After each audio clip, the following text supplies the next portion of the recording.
Bismillahirrahmanirrahim. Assalamualaikum. My name is Ahmed Nadeem and I am your teacher for statistics. Students, chapter number 13 testing of hypothesis में हमने अब तक difference between means के हवाले से बहुत से कॉन्सेप्ट्स को अंडरस्टैंड किया है और आज एक प्रैक्टिस क्वेश्चन के साथ अपने कॉन्सेप्ट्स को मजीद स्ट्रेंथन करेंगे। तो चलिए बोर्ड की तरफ देखते हैं और अपने कॉन्सेप्ट्स को क्लियर करते हैं। क्वेश्चन की स्टेटमेंट देखते हैं। Two random samples taken independently from the normal populations with an identical variance yield the following results. So be careful about the important terms. Identical variance है, इसका मतलब है दोनों populations के हवाले से जो हमारे पास वेरियंस या स्टैंडर्ड डेविएशन है जिसको हम सिग्मा 1 स्क्वायर और सिग्मा 2 स्क्वायर के नाम से हम जानते हैं, वो आइडेंटिकल है यानी इक्वल है। और जब इक्वालिटी की सूरत में हमारे पास रिलेशनशिप होल्ड करता है तो हम उसको फिर सिग्मा से डिनोट कर देते हैं। सैंपल 1 का रिजल्ट हमारे पास अवेलेबल है। वी हैव 1 2 3 4 5 6 7 8 ऑब्जर्वेशंस, यानी N1 जो है वो हमारे पास 8 ऑब्जर्वेशंस है। उसके बाद सैंपल 2 के अंदर 1 2 3 4 5 6 7 8 9 हमारे पास ऑब्जर्वेशंस हैं। इस तरह हमें ये तो अंदाज़ा हो गया कि ये लेस देन 30 वाला केस है, क्योंकि हमारे पास एक तो आइडेंटिकल वेरिएंसेस है, दूसरा हमारे पास जो सैंपल साइज है वो लेस देन 30 है और सिग्मा यानी सैंपल वेरिएंसेस जो है वो अननोन है। Test the hypothesis that true difference between the population means. So true difference है, इसका मतलब है यहां पर बात होगी μ1 माइनस μ2 के हवाले से। Between the population mean is at most 2। This is very important one. इससे पहले आपने इस तरह का जो है वो रिलेशनशिप स्टडी नहीं किया हुआ, आपको इसको माइंड के अंदर रखना है। एट मोस्ट 2 का मतलब क्या है? देखिए, एट लीस्ट और एट मोस्ट ये दो बहुत इंपॉर्टेंट सेंटेंसेस हैं स्टैटिस्टिक्स की लैंग्वेज के अंदर, कि जिसमें आपको अंडरस्टैंड करना होता है एट मोस्ट का और एट लीस्ट का रिलेशनशिप जो है वो किस तरह एग्जिस्ट करता है। सो एट मोस्ट को अगर हम देखें, एट मोस्ट का मतलब होता है ज्यादा से ज्यादा। इट मीन्स कि हम ये कह सकते हैं कि हमारे पास जो डिफरेंस है वो ज्यादा से ज्यादा 2 है। मीन्स कि हम उस पर्टिकुलर वैल्यू 2 से लेकर पीछे तक उसकी वैल्यू को कंसिडर कर सकते हैं। सो 5% लेवल ऑफ सिग्निफिकेंस के साथ हमने इसको टेस्ट करना है। तो हम जब स्टार्ट करेंगे सोल्यूशन को,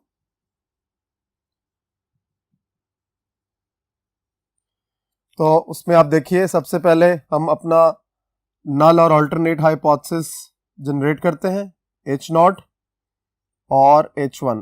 चूंकि H1 हमारा रिसर्चर हाइपोथेसिस है, so that would be μ1 minus μ2 is greater than 2 और μ1 माइनस μ2 इज लेस देन और इक्वल्स टू 2। ये लेस देन और इक्वल्स टू 2 का कॉन्सेप्ट जो है वो आपको याद रखना है कि ये एट मोस्ट की वजह से आ रहा है।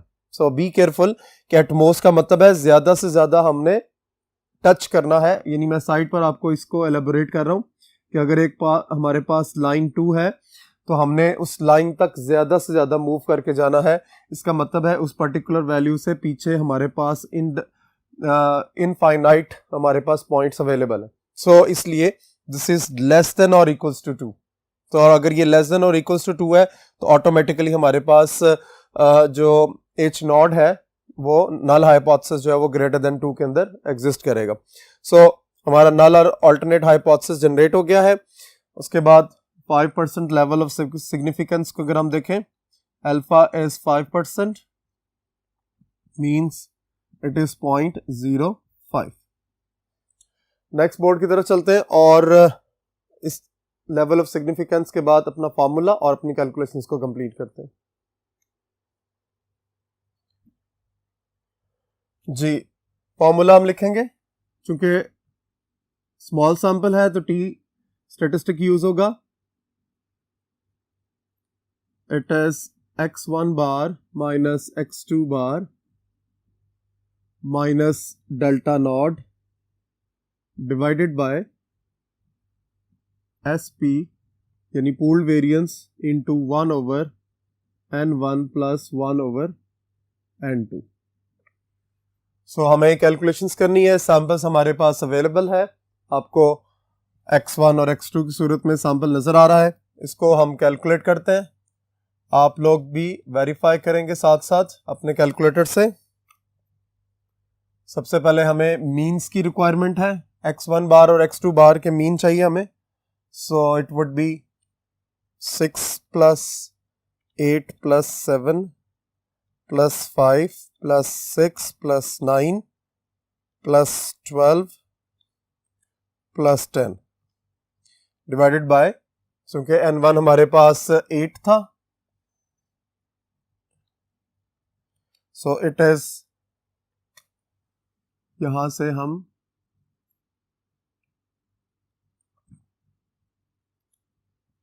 x1 बार की वैल्यू कैलकुलेट करें 7.875। ठीक होगी जी। उसके बाद हमें इनके स्क्वायर्स को कैलकुलेट करना है। ऑरल कैलकुलेशन जितनी पॉसिबिलिटीज हो सकती हैं हम करेंगे।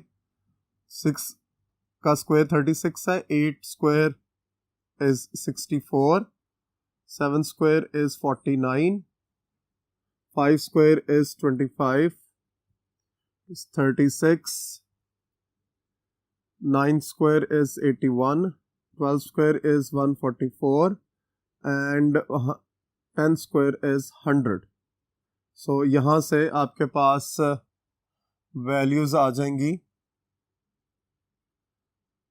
This is sigma x1 square, तो इसको ऐड कर लेते हैं। 36 plus 64 plus 49 plus 25 plus 36 plus 81 plus 144 plus 100, it is 565। चूंकि हमें सिग्मा x1 भी चाहिए होगा, तो यहां से हम सिग्मा x1 की वैल्यू भी लोकेट कर लेते हैं। It was 63. Now for x2, 8 plus 12 plus 6 plus 9 plus 6 plus 12 plus 5 plus 2 plus 4। यहाँ से हमें सिग्मा x2 जो है वो मिला है 64, और यहाँ से हम कैलकुलेट कर सकते हैं x2 बार। चूंकि हमारे पास x2 की वैल्यूज 9 थी, सो इसको डिवाइड कर देंगे 9 के साथ, इट इज 7.1111। देन स्क्वायर्स की तरफ मूव करेंगे। 8 square 64, 12 square 144, then 36, then 81, then 36, it is 144, it is 25, it is 4 and it is 16। So add कर लेंगे values। 64 plus 144 plus 36 plus 81, 36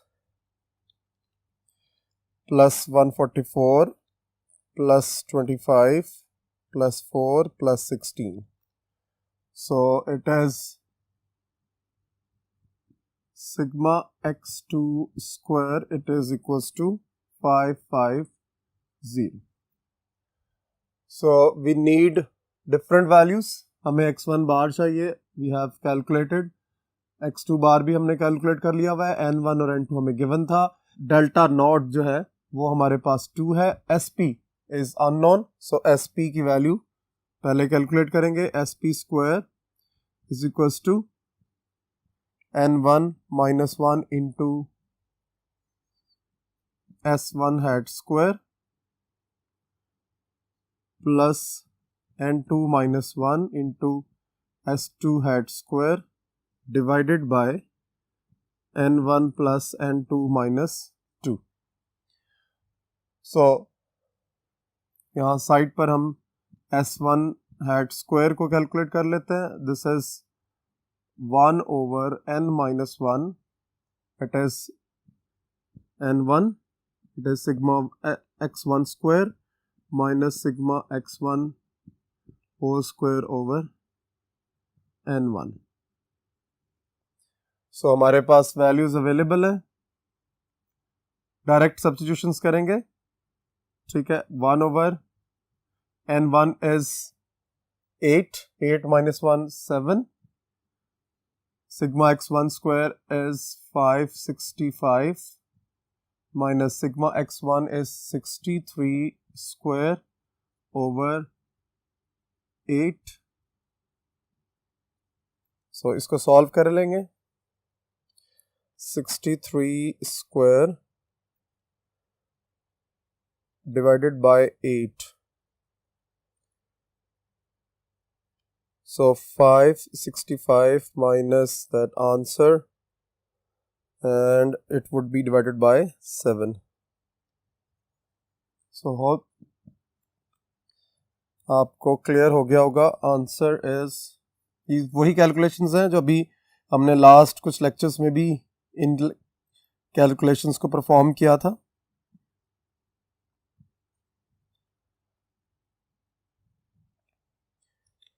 इसी तरह S2 हैट स्क्वायर को कैलकुलेट करेंगे. That would B n2 minus 1 sigma x2 square minus sigma x2 whole square over n2. So n2 की value हमारे पास 9 थी, so यहाँ 8 आ जाएगा, और sigma x2 हमारे पास है 550 minus that is 64 square divided by n2 is 9. So यहाँ से इसकी कैलकुलेशंस कंप्लीट कर लेंगे. 64 square divided by 9, 550 minus that answer divided by 8.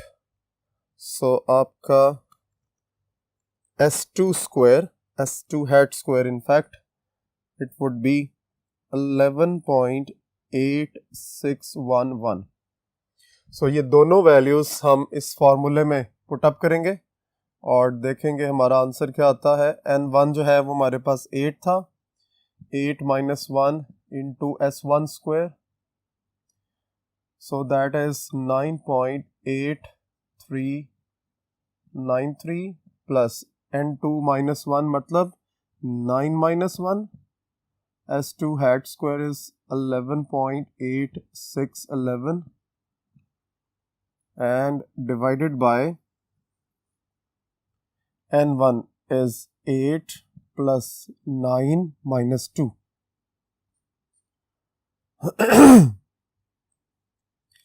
इसकी कैलकुलेशंस कर लेते हैं. 8 minus 1 7 हो जाएगा, 9 minus 1 8 हो जाएगा.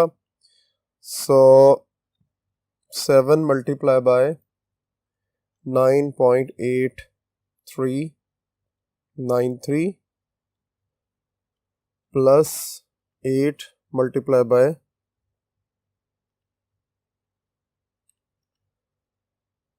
11.8611 और इसको डिवाइड करेंगे 8 और 9, 17 minus 2 is 15.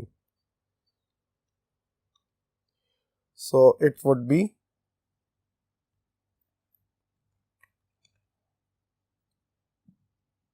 10.9176.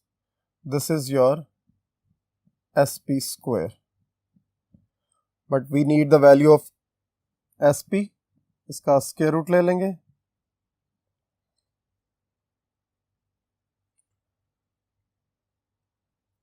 This would be 3.3042. अब आप देखिए हमारे पास ये फॉर्मूला है, हमने ये सारी कैलकुलेशंस परफॉर्म कर ली हैं. Just substitute the values. This is x1 bar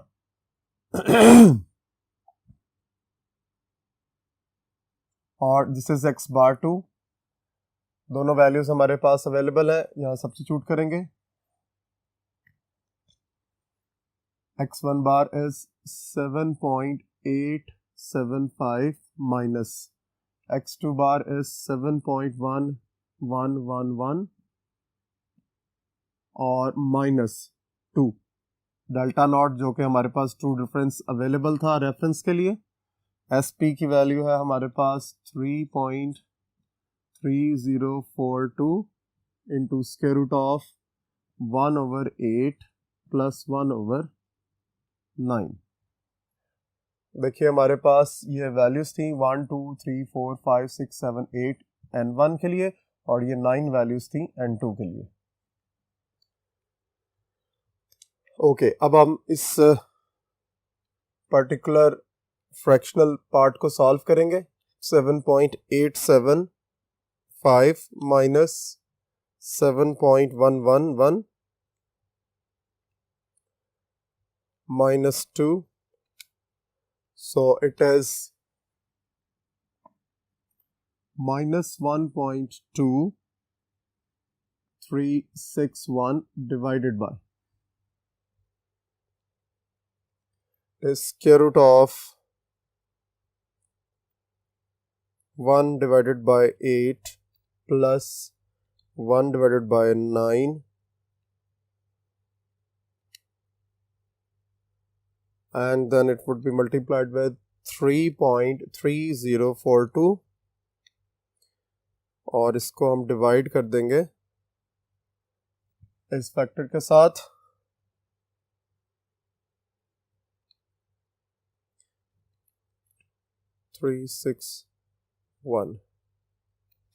so final answer जो है वो हमारे पास इस पूरे फ्रैक्शन का हमने ले लिया है। इनफैक्ट आप डायरेक्ट भी हो सकते हैं, इसको कैलकुलेट कर सकते हैं। It would be 0.7699।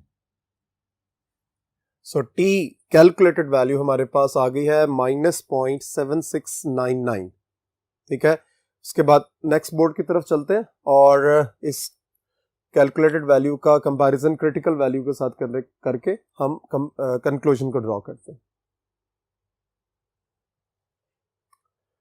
Ji, critical region define करेंगे, जो कि ऑलरेडी आपको पता है अल्टरनेट हाइपोथेसिस के साइन के साथ चलता है। So reject H not if T is less than or equals to T V1 minus alpha। So T हम कैलकुलेट कर चुके हुए हैं, V हमें पता है that is N1 plus N2 minus 2, this is 15, और 1 minus alpha means 0.95, we have alpha 0.05, so it means के T V1 minus alpha is T 15 into 0.95 and that is 1.753। so देखिए आपके पास जो कैलकुलेटेड वैल्यू थी that was -0.7699 और जो tabular value है आपके पास 1.753 है। सो हमने रिजेक्ट कब करना है, अगर कैलकुलेटेड वैल्यू टेबुलर वैल्यू से छोटी आ जाए या उसके इक्वल आ जाए। सो ऑब्वियसली ये कंक्लूजन में हम लिखेंगे, कंक्लूजन क्या है, एज -0.7699 is less than 1.753। सो ये प्रूफ हो गया है कि जो कैलकुलेटेड वैल्यू है वो टेबुलर वैल्यू से छोटी है। So we reject H naught and conclude that, क्या कंक्लूड करेंगे कि जो ट्रू डिफरेंस था μ1 माइनस μ2 इज लेस देन और इक्वल्स टू 2। होप आज का लेक्चर आपको यहाँ पर अच्छे तरीके से क्लियर हो गया होगा। इन स्टेप्स को बहुत अच्छे तरीके से प्रैक्टिस करें। क्योंकि बार बार इन स्टेप्स को करवाने का मकसद सिर्फ ये है कि आपको अच्छे तरीके से इनकी स्टेप्स के साथ इनकी सीक्वेंस और इनके कंप्लीट जो कॉन्सेप्ट है उनकी अंडरस्टैंडिंग हो सके। इंशाल्लाह नेक्स्ट लेक्चर में मुलाकात होगी। अल्लाह हाफिज़।